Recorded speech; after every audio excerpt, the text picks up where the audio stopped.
välkomna till avsnitt 66 av podden Tobias Ered pratar. Idag ska jag snacka med komikern Ryan Bussell. Is it? Yeah, that's correct. Yeah. Yes, yeah.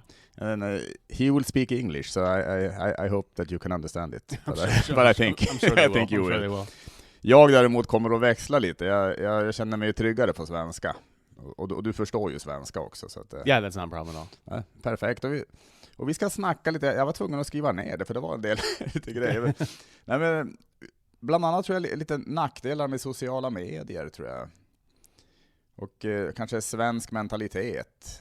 Men sen så var det du som föreslog att prata lite om komiker som blir sura av att de får för lite skratt.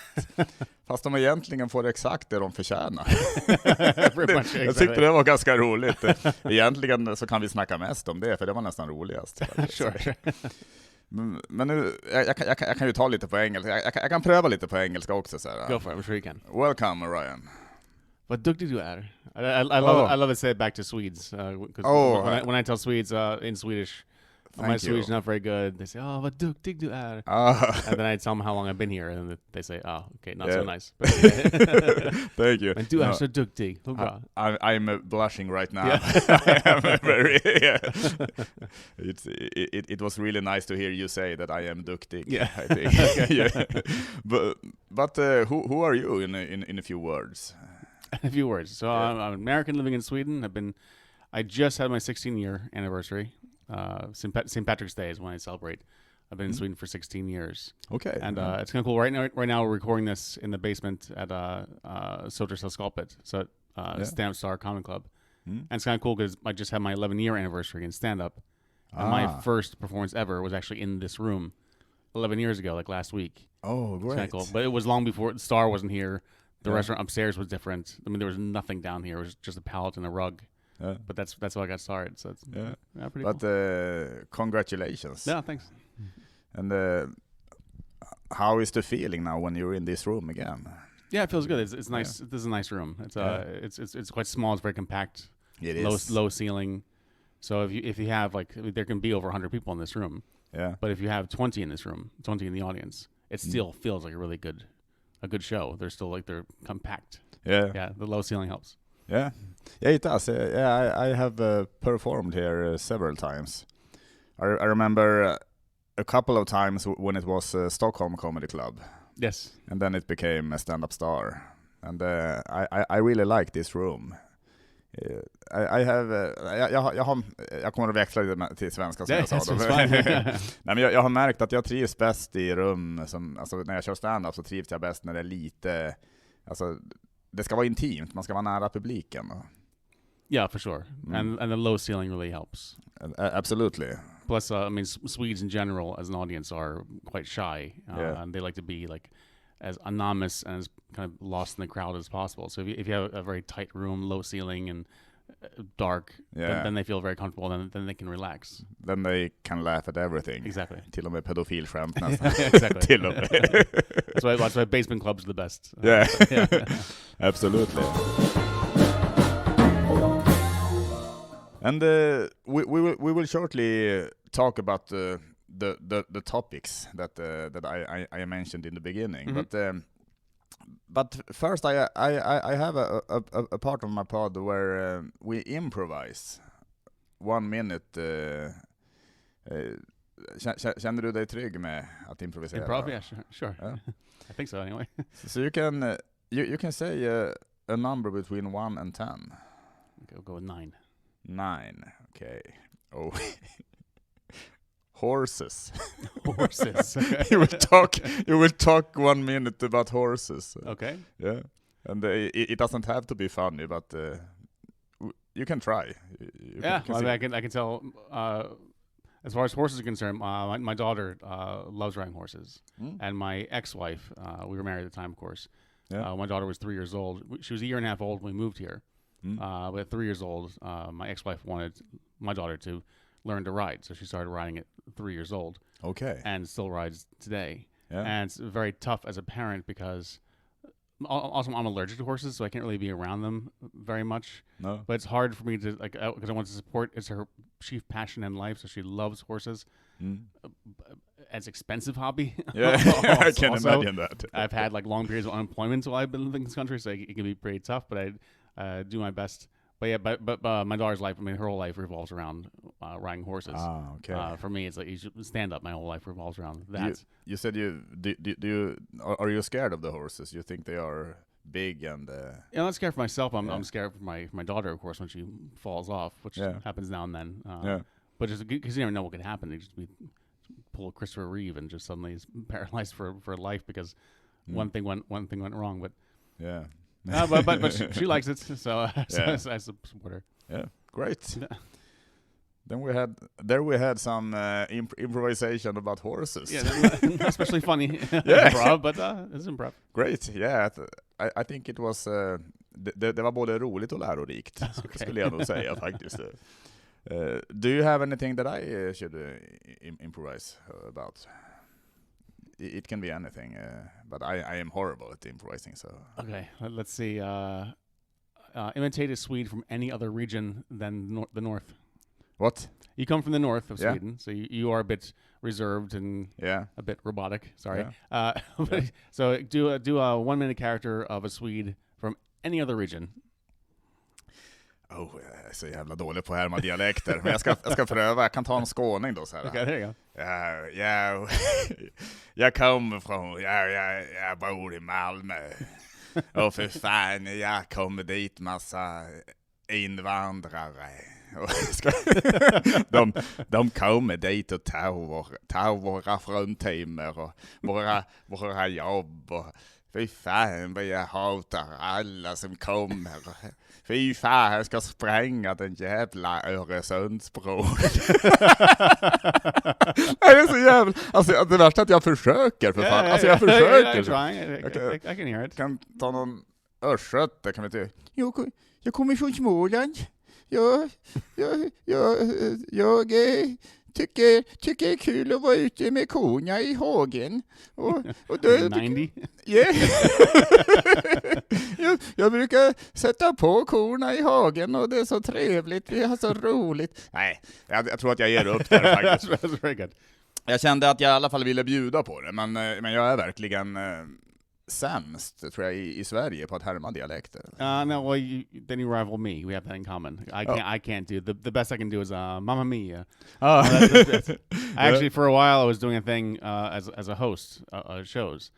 I would go out and just the first thing I would say at the audience is, like you're in luck. You have a treat for tonight because I can do any dialect of anywhere in the country. So just give me like a country, and someone just shout like Belgium, okay, so Belgium, okay. So give me a person from Belgium, and it's like an old farmer. And I was like, okay, so here we go. I'm gonna do an impression of an old farmer from Belgium, and at that point they were kind of invested, and they were actually like they were interested here. Yeah. But it was always like, Mamma Mia, I'm a farmer from Belgium. It was always that. Yeah. And then I could feel the audience go like, like they're like just. I thought that was funny. The audience did not agree. They didn't like being screwed with. So I think it was funny as well. But I had a similar joke that I tell the audience to säga en dialekt jag ska härma. Så här. Och så säger de kanske stockholmska. Och då säger jag bara typ, jag kom från Stockholm. Okay. Det är bara, och säger de Småland, jag kom från Småland. Alltså, det är också lite liknande, men... Jag tyckte nog det var lite roligare faktiskt, men det är väl det är tyvärr bara den typen av skämt som det har kunnat bli för min del när det gäller dialekter. Det är helt enkelt att driva med att jag är dålig på det.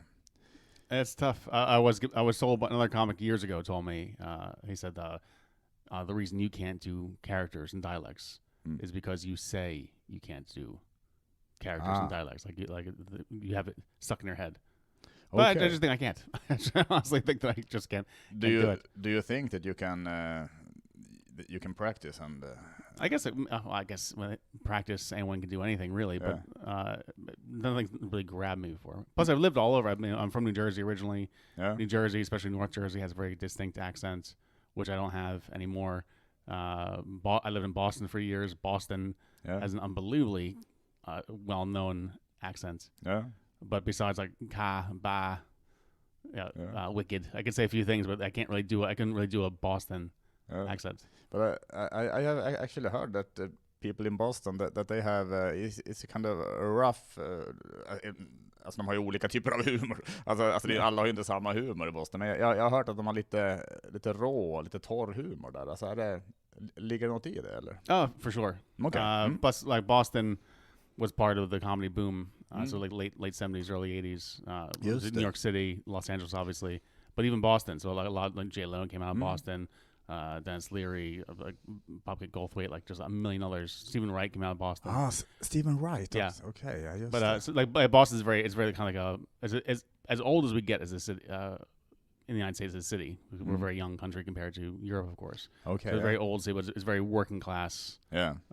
Very tough, very cold. Yeah. Can imagine that.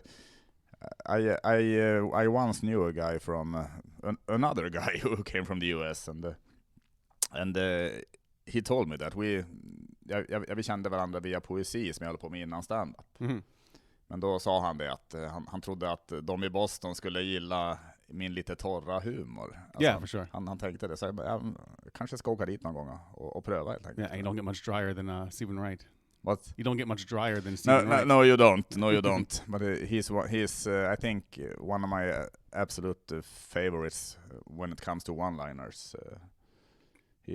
He was amazing actually. Yeah, it's incredible because he is a one-liner comic, but he can still do a bit. He can still tell a story. Yeah, but still in one-liners. It's just they all go together. It's not just random jokes, but they're actually a pattern. Yeah, he is brilliant actually. But I think now it's time to talk about the stuff we planned to talk about. Okay. That was I think I remember it, but I can say it was we can start with comedians who get this is your words in that messenger. Comedians who get pissed off that they're not getting what they deserve, except they are getting just what they deserve. In other words, comedians who think they're great when they're actually just okay. Det här kommer att bli populärt i stand-up Sverige.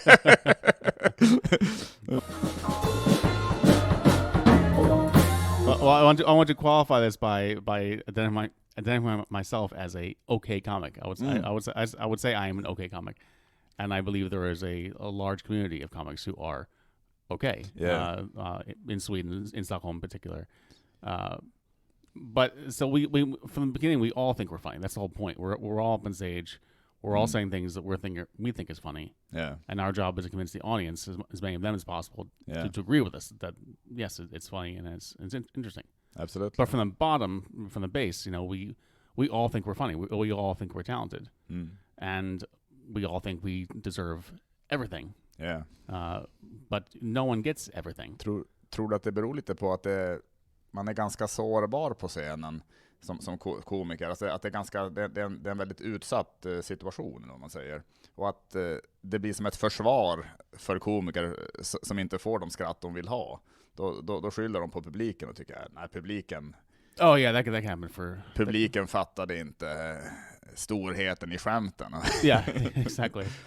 There's that, and also when it comes to not getting what they deserve, it's not just the audience reaction, but it's also with club owners and getting gigs and being invited for podcasts and being on TV, and like you don't get every opportunity, but you still feel like you might deserve it. Yeah. But a friend of mine, she brought up something I actually had posted on Facebook long ago, and now I can't think of what it's called. It's the something Kruger effect. You might have heard of this. Basically, it's a kind of a bell curve chart, but it's showing people's progress. Like when you start off with something new, whether it's stand up or it's playing piano or whatever, you're totally new at it. Yeah. But you start to learn, and you make major progress quite quickly. Very very fast. You are, competent. You're way better than you were just a short time ago. Yeah. And you're excited for this new thing, and you see the progress you're making. And you suddenly now you think you're at a 10, like you think you're level 10, but you're actually at like level 2. Yeah. But you think you're up here, but you're actually down here. And then like in time, the bell curve flattens. So after a while, the more you learn, the more you know what to look for. The more comfortable you are with it, the more you realize how much you don't know. Yeah. And then at some point you think you're a 5 and you are a 5. Yeah. But the longer you go with it, now the bell curve starts to go the other way. So the longer you go into it, the more you know about it, the more critical you are of yourself. Suddenly you think you're a 3 and you're actually a 10. Yeah. And I see that in stand-up all the time, especially with rookies, people who've done 5 gigs. Yeah. But they think, okay, now I'm ready for Raw. Now I'm ready to go to New York City and headline. I'm ready to do this, I'm ready to do that. But you barely done anything yet. Jag har ju varit med om totalt, alltså helt nya komiker som har kört kanske 2-3 gig som kommer fram och frågar, du alltså, hur mycket ska jag ta betalt nu för mina gig? Absolutely seen that. Jag gillar drivet, alltså jag gillar att man tänker att att man ska ha betalt, men det blir kanske inte helt rimligt om man inte, alltså man måste först också, tycker jag, öva upp sig och yeah, exactly. And prove you have something to offer. Absolut, för jag känner igen mig så otroligt väl i det du beskriver där i den här kurvan, alltså för jag tyckte nog, för jag har hållit på i 8 år ungefär, det blir det väl med stand-up, och jag tyckte nog efter 2 år så tyckte jag nog, fan vad jag är bra. Helvete det är otroligt bra, alltså vilka grejer man har alltså. Och nu vet jag ju att nu är jag är ju mycket bättre än vad jag var då. Men nu kan jag ju se, tycker jag, allt, alltså jag kan se så mycket tydligare allt jag vill förbättra. Yeah. Du vet, jag kan se andra komiker som jag tycker är fantastiska och tänka, fan, okej, de har den grejen som inte jag riktigt anser att jag har på något sätt. Och det kanske är det som gör att de också då har kommit in i tv-världen, eller att de syns mera. Alltså att det finns en anledning helt enkelt till framgången också. Och visst, alltså sen handlar det om kontakter också. Alltså det är inte, och vissa är sociala genier som är duktiga på att prata in sig också. Alltså det finns väl den grejen också, men jag tror ändå, jag tycker det känns rätt skönt ändå att tänka så, att allt är ändå exakt det är väl det man förtjänar helt enkelt, och att det är bara att jobba på och försöka utvecklas och bli bättre och bättre. And I know when I first started, I would do a set where I got a few laughs, but I walked off stage like a bounce to my step. I was so happy, like, wow, that went so well. And then I would see a much more experienced comic go on stage. Their reaction from the crowd was way higher than the reaction that I got. And I would watch the comic kind of like slink off stage, like just like a miserable and unhappy. And I was just thinking, like, well, how can you be unhappy with that when that was so much better than what I got? And I was happy with what I got. Like, I would be, I would be ecstatic if I got that reaction. Yeah. But I think it's very common in comics also that you, I mean, after not at first, but after a while, that you go on stage and you tell 10 jokes. Yeah. And 9 just slaughter. I mean, the 9 get applause breaks and they love it.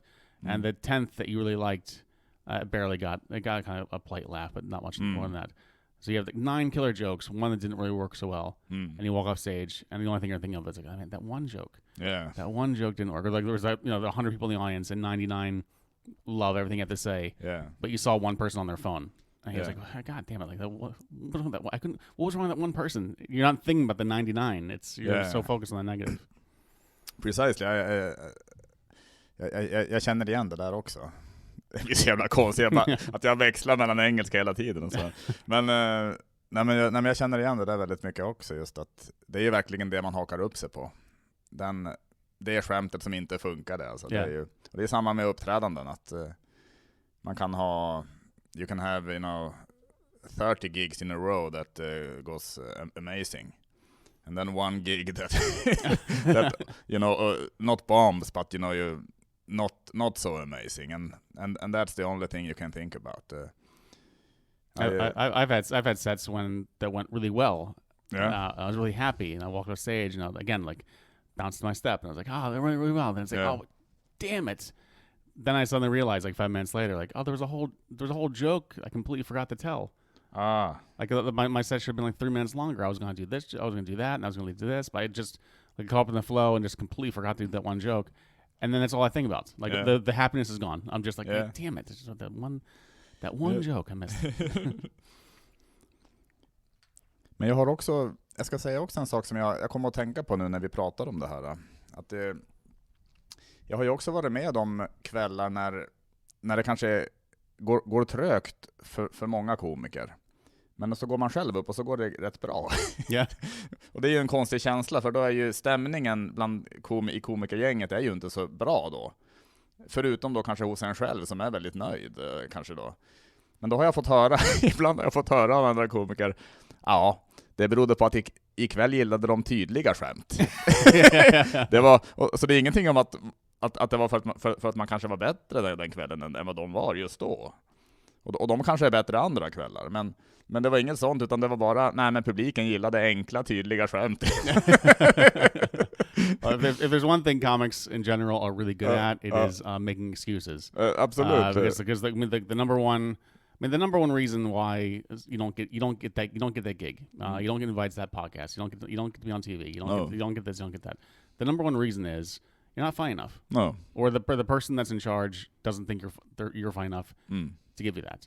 But no one ever wants to think to themselves like, I'm not funny enough. No. There has to be some other reason. Okay, so the crowd sucked. The crowd didn't like English tonight. Yeah. The crowd only liked English tonight. Yeah. You can always find some other reason, but you want to avoid that one big one of like, I wasn't good enough. Absolutely. Yeah. Men det är faktiskt därför också. Jag har ju en ny stand-up föreställning. Och det är därför jag har döpt den till tydliga skämt. För det är väl det jag har då. Jag har tydliga skämt. De är inte bra, men de är tydliga. Yeah. Så publiken hör vad jag säger. Jag tänker att det är därför som de skrattar ibland. Så det. Nej, men det är lite kul att fundera över bara det här. Alltså det är det absolut. Och nu tänkte jag att nu ska vi börja rabbla upp lite komiker som tycker att de är bra. Nej. We took it offline. We got a whole list. Och sen tänkte jag lägga ut det här i stand-up-forumet. There was one thing I was thinking about. Of course, there's been a lot of talk about code of conduct. We don't need to get into a huge thing about that now. But what is your opinion of your feeling about two guys sitting and discussing? Yeah, to solve the world's solve the world's problems. Yeah, exactly. In general, I like. I think their hearts are in the right place overall. Absolutely. Well, we can leave it at that. But but the one thing in the code of conduct that I thought was very interesting was it was kind of like a clear like a rule that like everyone should say hello to each other. Yeah. At least say hello. Say hello to everyone. Say hello to everyone at the club. Other comics. Make everyone feel welcome. But that is interesting because I think a lot about Band of Brothers. Have you seen Band of Brothers? It sounds familiar. It's an HBO miniseries about World War II. No, I have seen the title. Okay, yeah. I haven't seen it. It's very good, and there are several things in that show that actually apply to stand-up, in my opinion. But here's what I was going to talk about just now. There's an episode called The Replacements. So what it's about is you follow kind of airborne as they go through basic training. And then they land during the D-Day invasion. A lot of them die, of course, during the invasion. But after a few weeks later, they get resupplied. They get new supplies, and they get fresh troops just out training from the U.S. And they arrive to join airborne.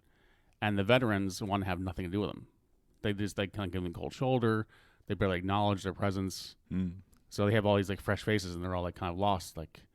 How do I get in? And they can see the veterans. They can see that these people have really been through it. Yeah. And they look to them as like, we want them for support, but they don't support us. No. And finally, someone makes it clear to them. One of the veterans makes it clear and just says, well, we're not bonding with you because we don't know we can rely on you. Like, we know we can trust each other. We don't know we can trust you, how you're going to be in a firefight. And the other reason is you're probably going to die. Like, you're fresh out of training. You're fresh to this hell. Like, you don't have any experience at all. No. You're probably going to die the first night out. And then there's no sense in us like getting to know each other. I think that applies to stand-up very much. Because if you go to a regular rookie open mic club, you're going to see like a lot of people, a lot of new faces that you may not ever see again after a few weeks. Absolutely. It just dwindles. It's just how it goes. But I was going to say my personal experience with this, so at Big Ben Comedy Club, which is a rookie level open mic club. I used to live there back in the day, and now I'm there maybe a few months. Like it's very rare that I go there. But I went down there recently, and I saw someone that I'd never seen before, and that person had never seen me before. So that person has no idea I have no idea how long that person's been performing, but I'm sure it's not very long. That person doesn't look at me and think, that person's been doing it for 11 years. They have no idea who I am. That could be just as unexperienced as they are. But I sat down near them. We didn't make any eye contact or anything. I was third on the lineup. First comic went up and didn't do very well. Second comic went up, also didn't do very well. Neither one. If you put those two, their experiences together, they might have added up to mine, but probably not. No.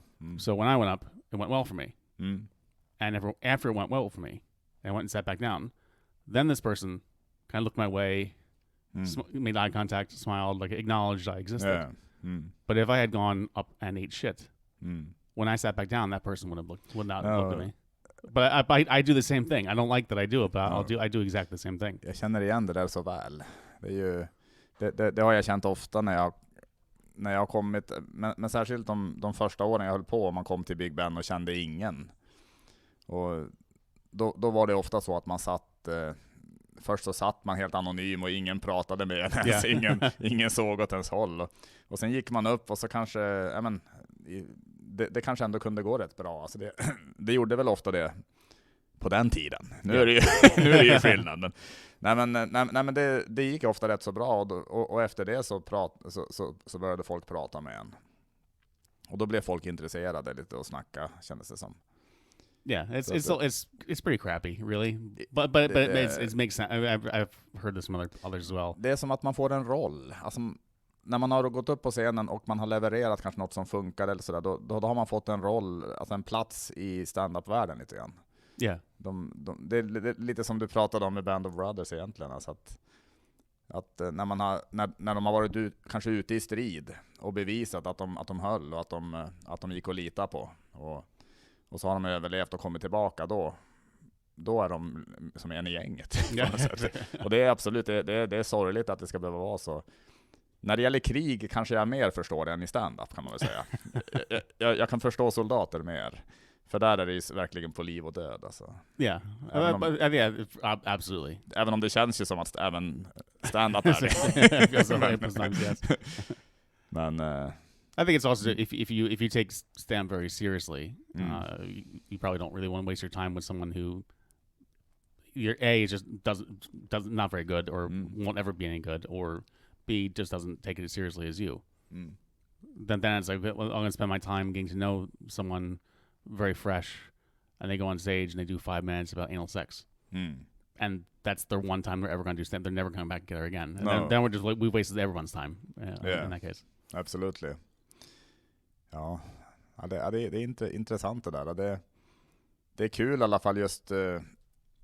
Det är kul när man ser, alltså det finns ju vissa då som hänger sig kvar år efter år i stand-up-branschen. Och jag tycker bara det blir ganska fint. Alltså det är ju hemskt. Det är hemskt om det är så att nya komiker inte känner sig välkomna. För då tycker jag fan, det får vi ju jobba på i så fall. Alltså. Men det är en fin känsla i alla fall, att det blir som en gemenskap då av komiker som fortsätter och kör. Alltså. Yeah. Och det är ju, men som sagt, jag tycker inte det är helt fel om folk känner sig utfrysta och att ingen pratar med dem. Så ska det ju inte vara heller. Alltså. Yeah, exactly. The environment, it shouldn't be hostile. Nej. Like you shouldn't have like dread at the thought of even going to a club.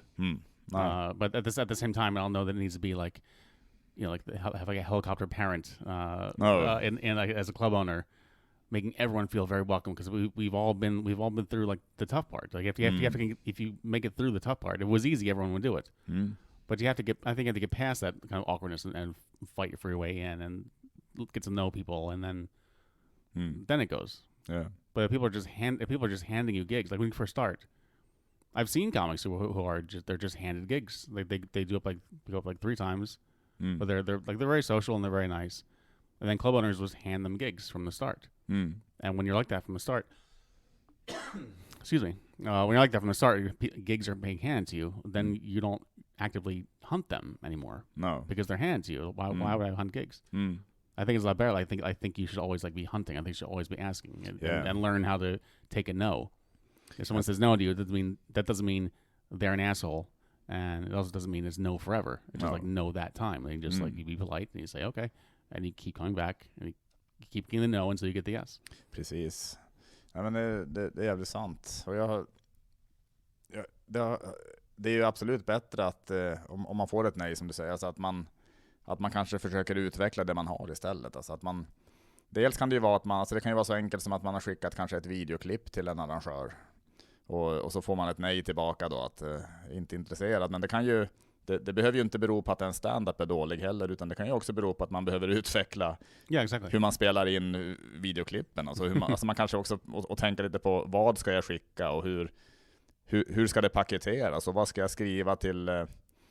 Jag tänker också om man är lite för kaxig, alltså när man är ny, tänker jag, och man skriver till en arrangör att du borde boka mig för jag är fan den roligaste som vi har här i landet. Right. Då kanske det kanske inte är så tas emot så väl av alla, utan det kanske är bra att ha en liten ändå ödmjuk ton ibland också.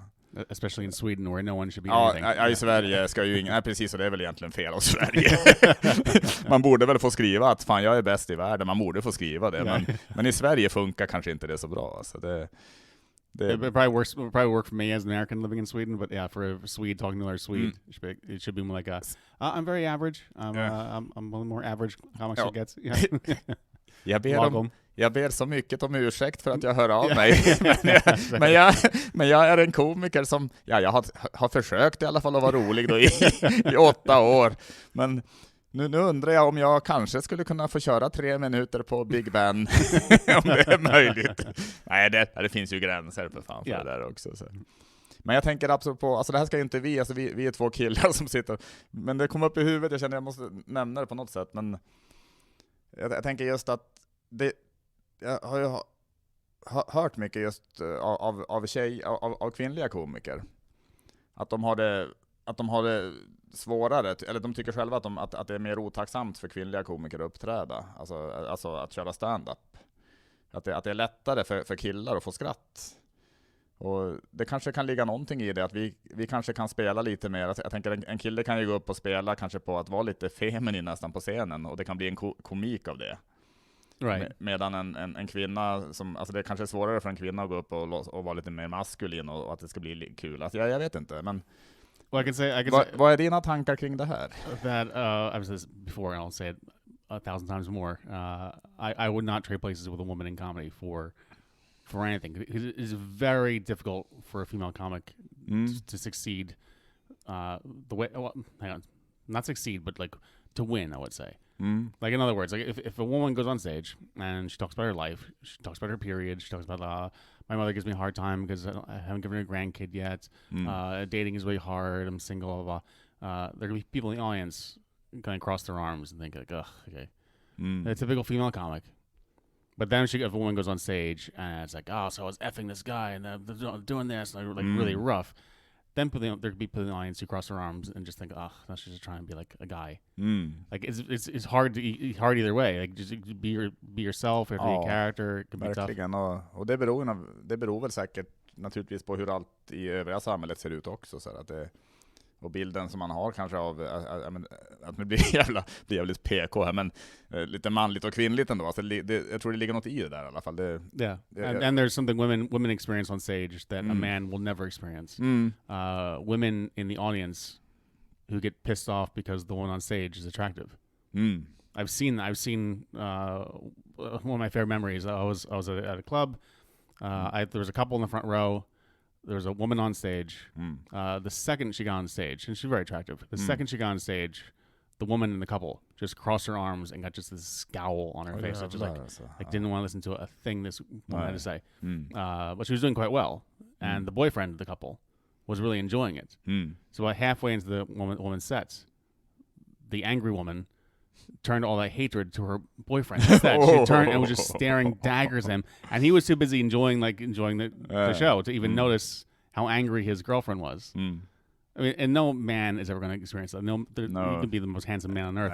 Other men in the audience are going to be like, ugh, I'm not going to listen to this guy's too handsome. I'm not going to feel threatened by that. Jag gick upp med, det var en som blev arg för jag var så jävla ful. Alltså men det är raka motsatsen då. Så men why are you on stage, you ugly motherfucker? Nej, det har jag inte varit med om heller. Nej, jag tror alltså överhuvudtaget så bedöms nog inte alltså som man, när man går upp på en scen så bedöms man nog inte på samma sätt. Alltså för det är om man nu säger att man är väldigt kraftig som man och går upp, eller man är kanske till och med tjock helt enkelt. Alltså. Och går upp på en scen och så driver man med det. Alltså då blir det ju en komik av det istället kanske. Och jag vet inte om även den typen av humor är lättare som man att göra. Alltså. Yeah, maybe. Att män får se ut lite som de vill, eller som de gör. Exactly. I think women get judged. And again, we're two guys kind of discussing this, so we're never really going to know ourselves. But what I've seen and what I've heard, I think women are judged. Vi vet exakt hur kvinnor har det. We can solve everything. Solve the world's problems. Just two white guys in their basements. Det är därför vi sitter här och pratar om kvinnor. För vi vet hur de har det. Vi vet. But I know it's a tough answer. They're being judged in ways that were never judged, and of course the atmosphere amongst comics in the club is also described as like kind of it's the boys' club. There's a lot of sex talk. There's a lot of this. If you're especially new, that's something I've also seen. It's like a female comic that's new, like a rookie who's arriving to the club for the first time. When she walks down, and there's 30 men that are used to being in the club, and here comes this one girl. But then they're just on her, and they want to give feedback, and they want to do this, they want to do that. So they draw a lot of attention that way. Yeah, and that's also not the most, like, a man might think it's a welcoming atmosphere, but no. No. If 30 women descend on you, you think, oh, I feel so welcome. I think it's different for, again, I have no idea, but I imagine it's a very different experience for a woman to have 30 guys all pounce on her. Det blir ju, jag tänker det är väl en fråga om, om man snackar att känna sig trygg, eller otrygg, snarare kanske då. Men då är det ju en jävla skillnad om det är kanske 30 män på en kvinna som håller, alltså det måste ju kunna kännas, kunna i alla fall bli ganska otryggt alltså. Däremot som du säger, alltså, om man vänder på det så nej, jag kan inte, alltså, visst det kanske finns rabiata kvinnor som på en enda man också, men det känns inte som att det är lika vanligt, alltså, det tror jag inte. And speaking generally, again, not specific, no specifics here because people get angry, but just generally speaking, we don't have to get into a biology conversation now either, but what I've seen is that men who are male comics who are okay at best, or even probably a bit worse, will keep performing. They'll keep going after stage time. They'll keep performing a lot. It won't like a self-drive without any external motivation. I have seen a lot of women who were okay, or even better okay, who ended up quitting because they didn't have like someone like, again, offering the gigs, encouraging them, keeping them going. They didn't have the same drive. And because I would love to see, a 50-50 split between men and women on stage and in the clubs. But I mean, I'm not sure the actual percentages, but I think it's around. When I did had Power Comic Club a couple of years ago, and it was open mic and anyone could come. It's like, you show up, you get a spot. It was that simple. And I had taken pictures of everyone that performed. One day I was really bored at work, and I just made a list of like everyone who had performed at Power. It was about 200 people, yeah. And it was about 70% men. Okay, yeah. And most of the women who performed there they were given spots. They didn't walk in the door. We had some women who were regulars. We had a few females that would just show up and extra spots on a regular basis. But if we didn't like actively seek women for stage, then we would be like 99 to 100% men on stage because they keep coming. Ja, men precis. Det är som du säger, att de fortsätter, eller vi jag är en del av den gruppen, men vi fortsätter kanske mera bara kämpa på helt. Eller alltså det handlar väl inte om att man kämpar på, utan det handlar väl om, alltså, för det låter ju som att jag tycker att kvinnorna ger upp bara. Det handlar väl inte om det heller, utan det handlar väl om, som du säger, att man kanske, jag vet inte, alltså, vi kanske inte vi blir kanske inte dömda lika mycket av en publik när vi går upp på scenen, och vi kanske heller inte dömer oss själva lika hårt, utan vi kör på, och det kanske är lättare, jag vet inte om det är lättare också i och med att det finns ändå fler manliga komiker kanske, alltså generellt då, så kanske det är lättare att få uppbackning då men du är så jävla rolig, det där är, alltså, och då kanske man får höra sånt fast ingen i publiken skrattar. Utan när man står på scenen kanske det kanske bara är en komikerkollega som skrattar så här, fan vad kul. Och så är det man går på sen då. Så, ja, men han skrattade ju ändå. Så att, yeah, exactly. I think we're too easy on ourselves. Ja, det kan kanske vara så. Be too hard on themselves. So Ja, we gotta find a balance there somewhere. Precis, men det håller jag med om. Fan, det är intressant alltså. Men jag tänker apropå dig själv då, alltså du som ändå du har bott 16 år här i Sverige, så du. Yes. Och nu har vi pratat lite om skillnaden mellan män och kvinnor kanske och så där lite, eller skillnaden, men alltså kanske i upplevelser att det kan vara lite olika, så, men jag tänker att komma utifrån, alltså att inte vara från Sverige och komma hit och köra. Har du känt av någonting, alltså tror du att det är en skillnad i hur du har tagits emot på klubbarna jämfört med kanske en som är född i Sverige, eller? Oh, absolutely. And that's the big thing. I think as a comic, you need to have talent, obviously, but you also need to have something that makes you stand out. Just something like a little bit different about you. That's how you get gigs. You can be, unless you're really, really, really good. If you're really, really good, then that's your thing that makes you stand out. But if you're like a decent comic, then you have to have something else that kind of gets you to the stage. And for me, if I was born here, then from the beginning I would be just another Swedish guy, and I'd have my material that hopefully got me through. But I would just be again one more Swedish guy in a sea of Swedish male comics. But like as an American, there are other English-speaking comics in Sweden too, and not a lot of us. That gives me an easier way in to clubs from the start. Just As a matter of fact, that's how I started Mafia Comedy, because another comic gave me a tip, and I had never even heard of the club. And another comic gave me the email address for the club owner and said, just email this person. And at the time, I'd been performing for about 6 months, maybe. And I had just started, that was in the first few months, barely gigged at all. I kind of just got to the point that I was a Big Ben and I could get on more often than not. This comic told me, he said, email this club owner, tell him you're an American comic, you're living in Sweden, you perform in English. He'll book you immediately. And that's exactly what happened.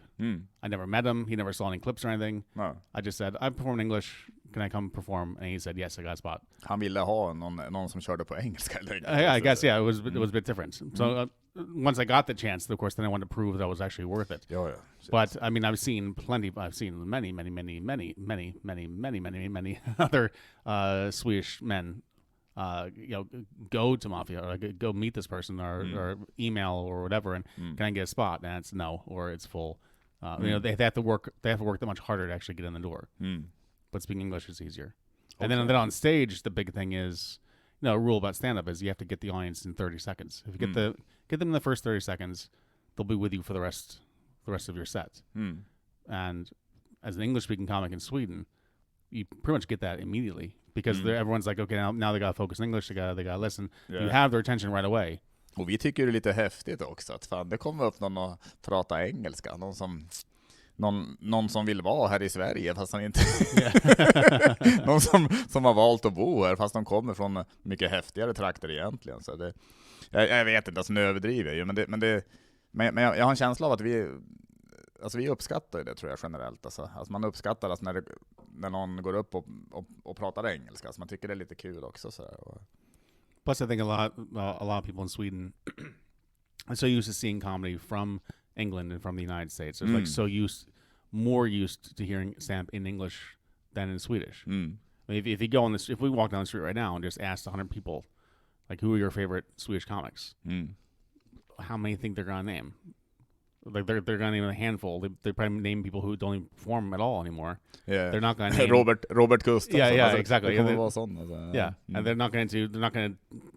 I mean, I've talked to people like back in the kind of the heyday of clubs in Stockholm. It was possible to do 14 gigs a week, because you could perform every night of the week. There was at least one club open every night of the week. And then when I talked to the average person, they had no idea. They'd heard of Norrbrunn, they'd heard of Raw. That was it. And they hadn't heard about any the other dozen or more clubs that were open in town. They had no idea there was this whole scene going on. Ja, det är intressant fan det där. In fact, Otto that you're going to meet later on. Yeah. So he's Swedish. When he began, he only performed in English. all the time. And if I remember correctly, it was just because he was so used to, like he just was so used to English being the official language of stand-up that it just felt more natural to perform in English than Swedish. Han hade väl vuxit upp med naturligtvis lyssna på Chris Rock och Dave Chappelle naturligtvis är väl kanske den största favoriten. Jo, men det är fan sant det där egentligen. Och det är ju alltså för min del också när jag kollar på, om jag kollar stand-up på Netflix eller sådär, så är det YouTube, då är det ju ofta det är ganska sällan svenska komiker man kollar på. Which is too bad because I think it's good to perform both languages. I haven't performed in Swedish in quite a while, but the first time I performed in Swedish, and I wanted to be like perfect. I didn't want people laughing at how I said things. I wanted to be perfect. And we're doing this in English because I don't speak perfect Swedish. But then I translated I had an act in English. I translated over to Swedish, but then I had to do a kind of direct translation. But then I had to check and see, okay, can I really pronounce this word? Okay, no, not really. Okay, let me fix that word there. Really maybe like kind of tighten and focus the actual script itself. And then when I performed it, Swedish, I think, is way more emotionalized language than English. So when I did the material, I suddenly found all this emotion that I didn't know existed. Like I didn't realize there was like real emotion in the text. That I expressed when I spoke it when I did it performed in Swedish. Then I expressed the emotion along with the material. Okay. And since I got that when I did the jokes again in English another night, I kind of brought that emotion back with me. So then I was doing the English set, but I was expressing it in a Swedish way. And that I think is a really good exercise. I think for the vast majority of people here, du kände att do both languages. Det blev en förbättring då av att du hade gjort så. Alltså Absolutely. Vad häftigt alltså. Besides the emotion, but just also like the really thinking about what exactly I say, like what words do I use? Where's the fat that I can cut out of this? How can I really streamline this? I think it's generally good for everyone to do with their material. Intressant. Jo, men jag har uppträtt en del på engelska. Och det är intressant det du säger bara, för att jag har känt lite att det har nog också hjälpt mig i min vanliga stand-up, eller vad man säger. Jag har känt, men för mig har det nog också varit ett sätt att, men helt enkelt att jag känner mig ännu tryggare på scenen då, helt enkelt på svenska. That's good. Ja, men det är ju jättebra. Alltså, med just att, och sen ska jag erkänna att det har varit jävligt kul att köra på engelska oftast. Att vissa av skämten har nästan funkat bättre på engelska. För det blir ännu, i och med att jag pratar kanske, men det är rätt mycket om att jag är rätt, eller jag pratar väl om att jag gör konstiga saker helt enkelt, eller hamnar i underliga situationer mycket och sånt där, men det är lite som att på engelskan så blev jag ännu konstigare. Jag blev ännu kufigare, och det gjorde nog att ibland nästan blev roligare också, så att And plus, you're from the north. I always thought this is interesting because, like I said, Swedish is a very emotional language. So when I've talked to people like family back home in the U.S., and they ask me how it is to learn the language and learn the culture, I just told them, like, if you come visit and you hear other Swedish people talking to each other, you're not gonna understand a word they're saying, but you'll know how they feel. Like you'll feel that. You'll know the emotion. Intressant. I think it's interesting. But I think it's even more interesting is that often when Swedes, especially from the north, speak English, all that emotion vanishes and becomes very robotic instead. Like, oh, this is the greatest day of my life. And it's just very, very flat. Intressant. Men jag tänker, vi kan ju komma in lite på den svenska mentaliteten då. Vi kan runda av med det lite grann då, sure. Sådär. Vi skiter i sociala medier. Det är lite, that's good. Det är ganska uttjatat egentligen då. Men tycker du att är jag ganska typisk svensk, alltså enligt din bild av svenskar och sådär, eller? Yeah, I think you seem very typical for the North. You've got this visible snooze, kind of reserved attitude. You kind of talk more than the typical stereotype of a Norman. But when I talk, I don't show so much emotions. or do you think that can you read in emotions in my speech as well, or? Yeah, well, again, of course, once I get to know you a bit better, I can see more emotion. But I would definitely see a difference between you speaking Swedish and you speaking English. Yeah. That is, some of the animation goes a bit away when you're speaking English. Well, plus you're not as comfortable speaking English as you are speaking Swedish either. So there's that effect also. I am grateful that I can speak Swedish as well here because men jag har märkt att man tycker, jag tror det tycker man nog generellt i Sverige också, att man tycker man är så jävla bra på engelska. Men just när man ska prata det och det ska komma direkt så här, det är det jag tycker blir svårt. Att det blir inte samma flyt i alla fall. And that's the problem I have when I speak Swedish. Same thing. I know what I want to say, but then I'm like stumbling, like what word? Precis. So use here, and then precis. It's very frustrating when it's actually when I realized later on it was a very easy word that I should have known. Men hur känner du annars för är det svenskar generellt, alltså fan, du har bott i 16 år. Det känns konstigt. Men vi har ju inte pratat om det här tidigare, alltså. Så jag är ändå lite nyfiken, alltså. När du först kom till Sverige, alltså, hur kändes det då med svenskarna? Kändes det som att de bara var reserverade då, eller och inte? One thing I can tell. I'll try to a quick story. So I was married. So I married a Swede in America when I was 21. Then we moved here years later. So we moved here in 2006, and we were going through a tough time. We ended up like breaking up a few years later after that. But we got to a point when like we were like really having like a real discussion, like, is this marriage going to last or not? So we were like trying to fix things. We weren't sure it was going to. I was going through like a lot of like anxiety. Like I didn't want to have a divorce, but I didn't want to keep living the way I was. But I was in Sweden. I have a daughter that's here. Obviously, if I get divorced, I'm going to stay here. I don't have any family here. I have no friends here. I hadn't had a job. That was it. And I was just going through this whole thing, like, what the hell am I going to do next? And I had a job at the time. I had gone through SFE from the beginning. Then I got a job, and then my boss actually arranged for a Swedish tutor to come to the office once a week. And we sit down for an hour, and I would read aloud from a textbook, Swedish textbook, and she would kind of correct my pronunciation along the way. And then we'd have like a free discussion about what the text was about.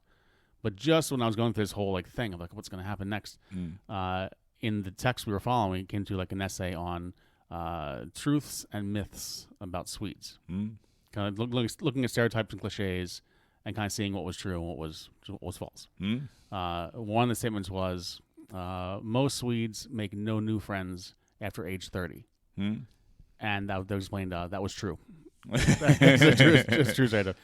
And that I've actually experienced, because I think for a lot of Swedes, like you have, like in America, you have like, you know, a million people. Like you just have like this huge group of acquaintances. But you have very few close friends. And in Sweden, you have very few close friends, and also very few acquaintances. You don't really know a lot. You don't really know a lot of people in the same way as Americans know. But the people that you are close to, I think you're closer to than we are in the U.S. Like when you decide to open the door a little bit for someone, you open all the way for that person. Yeah. But I had twice. This is before I started doing stand-up. Two separate occasions, someone just told me flat out that they didn't have room in their life for a new friend. Okay. Because they just explained, like, okay, they made friends in school, like in high school, and they stayed friends throughout their 20s. You know, got into 30s. Then so you're working more. You get married. You have a kid. Like your free time gets smaller and smaller and smaller, and then you only have time for those few people that you've known forever. You don't have time to spend like a new person. There's no room for that new person in their life. För det är inte så kanske som vi generellt lever här i Sverige. Yeah. Det känns, alltså, det kanske är vanligare i USA just att det är jättemånga som man kanske kallar, alltså man kallar jättemånga vänner och we throw the word love around a lot. Precis. Och där kanske man inte säger då, nej men det är fullt tyvärr, min vänskapskvot är fylld. Det kanske man inte säger där på samma sätt, utan men det, jag kan ju själv känna igen mig där, och det är hemskt egentligen. Alltså nu har ju stand-up var en stor hjälp för min del faktiskt, för jag är ju 40. Men tack vare stand-upen så har jag ju, tycker jag, lärt känna jättemånga nya sköna människor och gör det hela tiden. Så. Sen är det ju klart att det är ju skillnad på också på, det kan bli väldigt goda kompisar kan man säga, men kanske inte jättenära vänner. Det är en annan sak, right, naturligtvis. Men nej, men vad fan vad skulle jag komma fram till nu? Vad var det vi pratade? Alltså, nu försvann det från huvudet bara. Well, we're talking about this kind of Swedish mentality and how I fit in here. I think I fit in quite well because I'm more introverted than I am extroverted, which it's weird when you're on. Like people in the audience think all comics must be like super outgoing and extroverted, but I think the opposite is more likely true. It's usually the quiet person at the bar that's the funny person, funny on stage. The one at the bar that's like the funniest and takes some attention. And everyone says like, "Oh, you should do stand-up, you're so funny." Then they go on stage and they die a slow death because it's just two different mentalities. So I think I fit in quite well. But sorry, I've had Swedes say to me that I'm not a typical American, which they mean as a compliment. But that's like, as an American, that's like the worst insult. Like to say, är att du inte är sådär stereotypbilden att man är kaxig och exactly. Kommer jag så. Which I think it's funny because I know Swedes mean it as a compliment, but I also know exactly what they mean. Like what they're saying is. Like I know all Americans are just loud and fat and aggressive, but you're not like that. You're not typical. So it's a kind of a really backhand compliment. But you do that because in Sweden, to tell someone in Sweden that they're not typical Swede, is always like high. It's always a high compliment. Like wow, like you take pride in yourself. Like wow, you have self-confidence. Like oh, that's so un-Swedish of you. It's always always a good thing. Verkligen. Men jag tycker det känns som att vi har pratat igenom väldigt mycket intressanta saker. Yeah, we solved some world problems. Ja, det har vi gjort verkligen. Alltså. Det är den här klassiken, två killar sitter och löser världsproblemen. Yes. Det är väl så det brukar se ut. Men skämt åsido, alltså det var det jävla kul i alla fall. Det var jätteroligt att du ville vara med i podden. Det tackar jag för verkligen. Thank you. Och jag vill också fråga om det är något du vill göra reklam för eller något som händer framöver eller? Yeah, nothing particular. You can follow me on Instagram, funny Bussell, 2 S's 2 L's. Otherwise, I'm generally hosting either a Mafia Comedy or a Sam Star Comedy Club, both in Söder, both on Friday and Saturday nights. Great. Och jag vill också passa på att knyta ihop lite grann det här med avsnittet genom att säga att Ryan sa ju tidigare att han är en okej komiker, men jag tycker jag tycker du är en mycket rolig komiker. Thank you. Jag tycker du är bättre än okej. I think you're okay. Ja. Och det får knyta ihop det hela. Tack så mycket.